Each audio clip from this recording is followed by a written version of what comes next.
नमस्कार दोस्तों, मैं सुरेश चौधरी, फैकल्टी ऑफ राजस्थान जी के।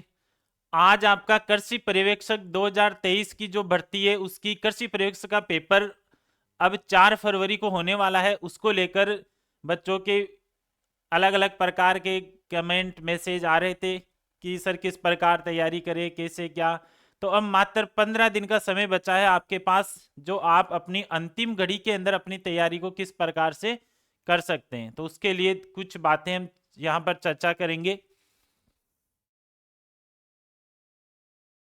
देखो, कृषि पर्यवेक्षक की जो आपकी भर्ती आई थी 2023 की भर्ती है, और एग्जाम कब लगेगा अब इसका? 24 के अंदर लगेगा। भर्ती तो कब की है ये? 2023 की। और एग्जाम कब लग रहा है अब ये? फरवरी, 4 फरवरी को इसका एग्जाम है। 4 फरवरी 2024 को। तो अब अंतिम दिनों की तैयारी आपको किस प्रकार से करनी है, ये आपके चर्चा का विषय रहता है कि किस प्रकार से। कोई टेंशन में रहता है, कोई क्या करे सर, याद होता है, कुछ बोलते हैं याद चीजें ही वापस घूम जाती है माइंड में, पता नहीं चलता। तो देखो, आपके दो तीन चीजें आपको विशेष ध्यान। एक तो देखो कितना पढ़ना है, कितना पढ़ना चाहिए। पहली बात तो है कि आप इस प्रकार के क्वेश्चन ज्यादा आते हैं कि हम कितना पढ़े कि हमारा सिलेक्शन हो जाए। तो सिलेक्शन तो देखो आपके ऊपर, आपके माइंड के ऊपर है, आपको कितनी चीजें याद होती है। मतलब आप पढ़ रहे हो, जैसे 5 घंटे बैठे बैठे पढ़ रहे हो और आपके माइंड के अंदर घुसी बहुत कम रहा है। कईयों को होता है कि आप थोड़ा बहुत जैसे एक बार पढ़ा और एक बार में आपको सारी चीजें क्या हो गई, याद हो गई। तो ये तो आपके माइंड के ऊपर है कि आपको कितना पढ़ते हो तो उसमें से कितना याद हो रहा है। तो ये सबकी अलग अलग रहती है माइंड की। तो इसमें ये कोई गारंटी नहीं है कि भाई कोई बोल देता है कि मैं तो पिछली बार 4 घंटे पढ़ा था और मेरे तो 4 घंटे में सिलेक्शन हो गया। तो अगर जिसका थोड़ा आईक्यू लेवल ठीक है, जिसको तुरंत पढ़ते ही चीजें याद हो जाती है, वो 4-5 घंटे की पढ़ाई रेगुलर करे। जिसको 2-3 बार पढ़ने के अंदर याद होता है तो वो अपनी पढ़ाई का टाइम थोड़ा ज्यादा बढ़ा दे, 7-8 घंटे 10 घंटे पढ़ ले। तो वो तो अपना अपना उनका खुद का अलग है। अब ये कोई नहीं बोल सकते कि 4 घंटे में सिलेक्शन हो जाएगा या 10 घंटे में सिलेक्शन हो जाएगा। अपनी तैयारी खुद को पता रहती है कि मैं केयर को कितना कब कैसे याद होता है। तो अपने हिसाब से उन चीजों को थोड़ा सा मैनेज करना है। एक इसके अंदर आपको थोड़ा सा टाइम टेबल बना लेना है। अब देखो, एग्जाम आ गया तो आपको टाइम टेबल के अकॉर्डिंग 3 ही तो सब्जेक्ट आपके इसके अंदर, एग्रीकल्चर, जीके राजस्थान का और हिंदी। जिसका थोड़ा ज्यादा पोर्शन है उसको थोड़ा ज्यादा टाइम दे दो, जिसका थोड़ा कम है उसको कम टाइम दे दो। बाकी तैयारी के अंदर आपको महत्व तीनों चीजों का रहेगा। देखो, फाइनल सिलेक्शन कभी भी एक सब्जेक्ट के आधार पर नहीं होता है। तो तीनों चीजों को आपको विशेष रूप से बराबर, मतलब रिवीजन आपका रेगुलर तीनों का ही आपको करना है। अब बात आती है कि आपकी, देखो सिलेक्शन, वो टाइम मैनेजमेंट है ना, वो आपको अपने हिसाब से मैनेज करना है। सबकी परिस्थितियां अलग अलग होती है। भाई कोई घर पे रहकर पढ़ाई कर रहा है, कोई रूम लेकर कर रहा है, कोई लाइब्रेरी के अंदर कर रहा है, किसी की शादी हो गई है, घर के सारे काम मैनेज करने पड़ते हैं, लड़की है कोई, तो उसको उस हिसाब से। तो अपने अपने हिसाब से टाइम को आप मैनेज कर सकते हो। इतनी बड़ी वैकेंसी भी नहीं, मतलब इतनी हार्ड भी एग्जाम नहीं है ये कि आप आराम से इसको टाइम नहीं दे सको। 3-4 घंटे रेगुलर दे तो आपको कोई दिक्कत नहीं आएगी इसके अंदर। फिर बात आती है आपको पढ़ना क्या चाहिए। अब पढ़ना तो आपको यही पड़ेगा, एग्रीकल्चर, जीके और हिंदी। लेकिन इसमें भी आपको क्या पढ़ना है, ये विशेष चीज है।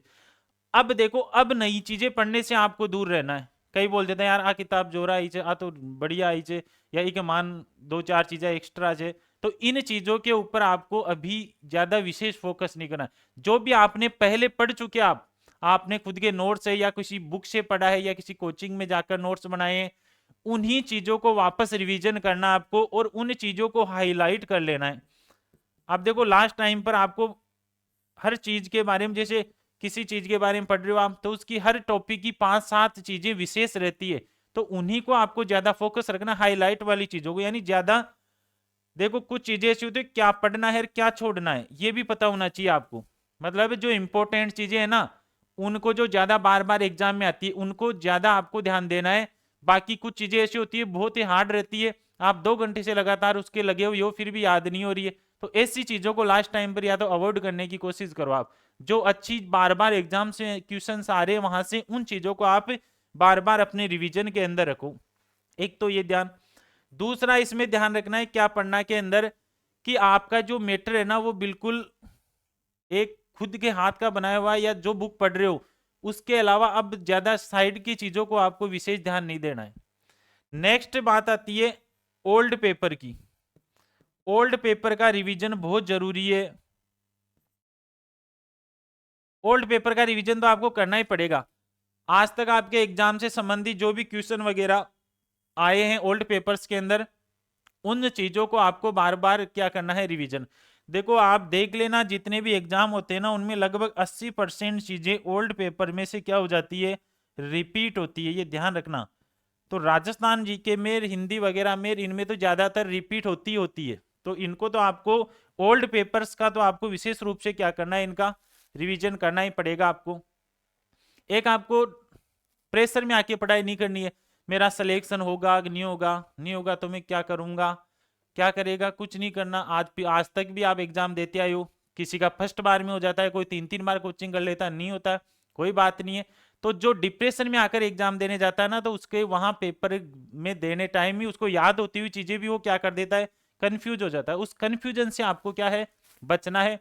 मतलब आपको डिमोटिवेट नहीं होना, आत्मविश्वास के साथ पेपर देकर आना है, ये विशेष ध्यान रखना है। परीक्षा में बैठो तो आपको ऐसा होना चाहिए फील कि हाँ मुझे लगभग सब आ रहा है, डर डर के नहीं जाना है। रास्ते में जा रहे हो कभी वो मेजी का हाथ जोड़ रहे हो, कभी तेजा जी के जोड़ रहे हो है कि पास करवा देना। तो ऐसी चीजों से देखो माइंड में ऐसी थ्योरी लेनी नहीं है आपको, बिल्कुल नो टेंशन, फ्री माइंड से होकर एग्जाम देकर आना है। अब एक नई चीज और आ गई इसके अंदर, सर 5वां विकल्प और है। हाँ भाई इतने दिन 4 ही थे, ये और आ गया अब तो 5वां। तो 5वें का क्या करें, 5वें का वही करना है जो इतने दिन 4 का कर रहे थे आप। अब आपको परीक्षा में पर्सन खाली नहीं छोड़ना है। जो क्वेश्चंस आपको आ रहा है वो आप 1, 2, 3 या 4 ऑप्शनों के अंदर से भरना आपको। अगर कोई क्वेश्चन आपको नहीं आ रहा तो उसको छोड़ना नहीं है। अब 5वां ऑप्शन यानी ई ऑप्शन हो रहेगा। तो जो भी क्वेश्चन आपको नहीं आ रहे वो इस ई ऑप्शन के अंदर भर के आने हैं। ध्यान रख लेना, बोर्ड ने 5वां नियम दे दिया है। अब आपके पहली बार ही लगेगा, आप जो एग्जाम दे रहे हो इसके अंदर, यहाँ पर इस एग्जाम के अंदर आपको ये विशेष ही ध्यान रखना पड़ेगा। कई बार पिछली बार तो क्या होता था, हर बार जैसे लास्ट के अंदर इसके अंदर डी डी डी कर रहे हैं, तो डी वाला अपन सोचते हैं कि लास्ट वाला है, और भरते टाइम अब डी को ई में मत भर देना। ये क्वेश्चन 2-4 मिस्टेक कन्फर्म बच्चों की होगी, तो इसका अभी से ध्यान रख लेना कि डी का मतलब अब 4 वाले में भरना है, 4 का मतलब डी के अंदर ही। अब नहीं आ रहा है तो वो किस में भर के आना है, लास्ट वाले में यानी ई के अंदर।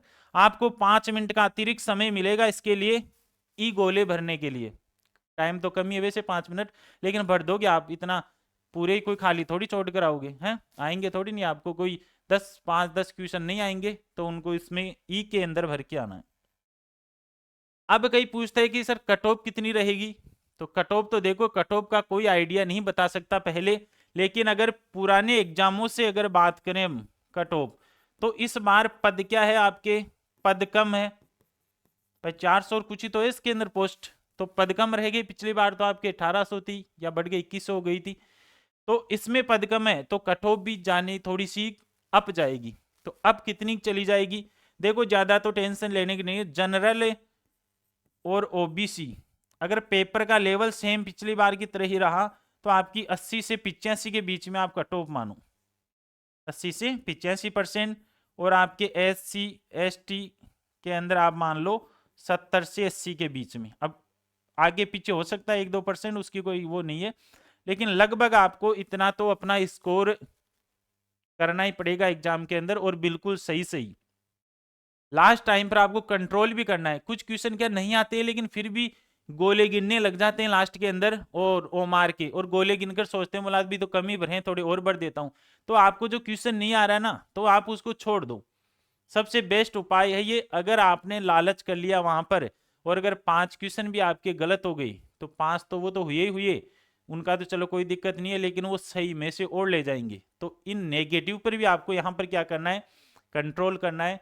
बाकी देखो परीक्षा में आपको बिल्कुल अनुशासन, आराम से मस्त होकर एग्जाम देकर आना है, घबराना नहीं है, बिल्कुल आत्मविश्वास रखना आपको, और बिल्कुल नॉर्मल तरीके से आप, और चीजों को अभी जो एग्जाम में पढ़ रहे हो क्वेश्चंस का रिवीजन आप बार बार करो, अपना जो भी सब्जेक्ट मैटर है उसका रिवीजन बार बार करो। आराम से 15 दिन है आपके पास, खूब है 15 दिन, जिसने पढ़ लिया उसको रिवीजन में कोई दिक्कत नहीं आएगी। आप तो आराम से मस्त होकर पढ़ाई करो, आत्मविश्वास से आपको एग्जाम देकर आना है।